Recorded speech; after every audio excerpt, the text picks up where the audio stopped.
Assalamualaikum warahmatullahi wabarakatuh. Selamat datang di channel edukasi SMK Negeri 2 Palembang.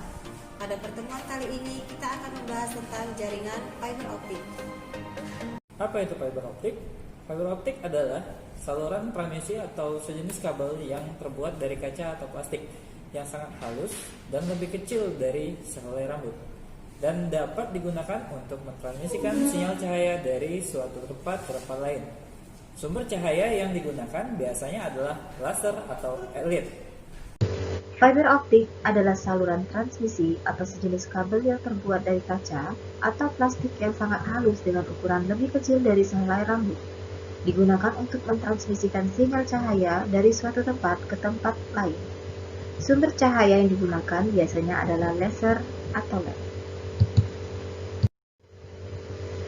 Kabel ini berdiameter lebih kurang 120 mikrometer. Cahaya yang ada di dalam fiber optik tidak keluar karena indeks bias dari kaca lebih besar daripada indeks bias dari udara. Karena laser mempunyai spektrum yang sangat sempit. Kecepatan transmisi serat optik sangat tinggi yang dapat mencapai gigabit per second, sehingga sangat bagus digunakan sebagai saluran komunikasi.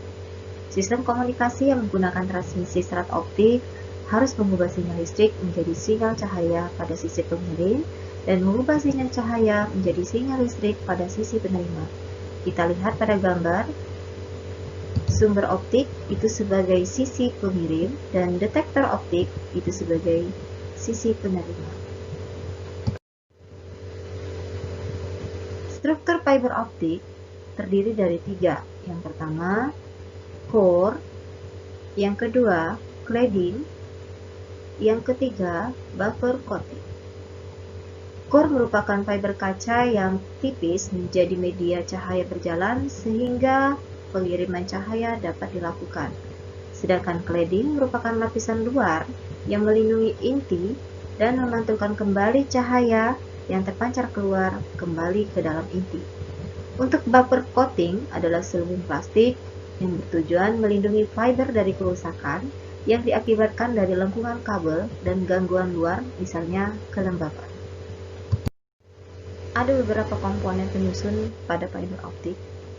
Yang pertama yaitu kabel fiber optik, yang kedua sumber optik, ketiga detektor optik, keempat konektor, lalu kelima penyambungan yang terdiri dari peleburan dan penembungan mekanik.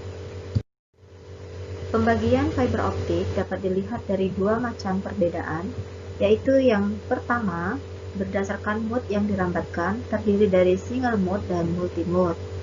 Sedangkan berdasarkan indeks bias core itu dibagi lagi menjadi 3. Yang pertama yaitu step index, lalu grade index, kemudian single mode.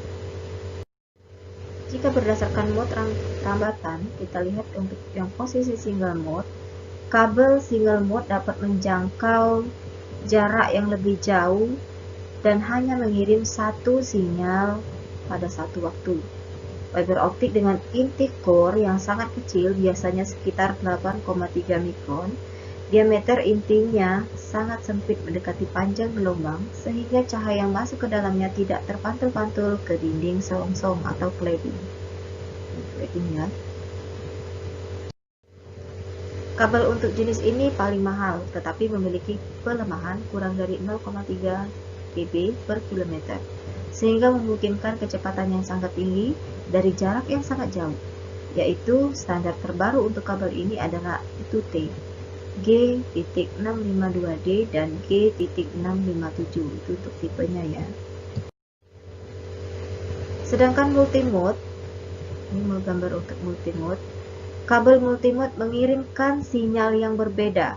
Kita lihat dari tanda panahnya pada saat yang bersamaan. Mengirim data pada sudut refraksi yang berbeda pada saat yang bersamaan, mengirim data pada sudut refraksi yang berbeda. Kabel single mode dapat menjangkau ratusan kilometer, sedangkan kabel multimode biasanya hanya mencapai 550 meter atau kurang. Kita lihat di sini ya, ada dua, kemudian sudut refraksi yang berbeda dan secara bersamaan ini dikirimkan. Kalau tadi sudah dijelaskan, yang ini untuk jenis fiber optik berdasarkan indeks bias core. Terdiri dari step, index dan grade index, lalu single mode. Untuk step index pada fiber optik, step index ini core memiliki indeks bias yang homogen. Homogen itu sama. Kemudian indeks bias core semakin mendekat ke arah cladding semakin kecil, itu untuk grade index. Jadi pada grade index, pusat core memiliki nilai indeks bias yang paling besar. Fiber grade index memungkinkan untuk membawa bandwidth yang lebih besar karena pelebaran pulsa yang terjadi dapat diminimalkan. Untuk single mode, indeks bias yang hanya memiliki satu masukan yang tidak akan memantul ke dinding inti. Baiklah, untuk cara kerja fiber optik, kita mulai. Nah, ini ada kode warna pada fiber optik. Di bagian selubung terluar, dalam standarisasinya, kode warna dari selubung luar itu atau disebut dengan checkered kabel fiber optik adalah sebagai berikut.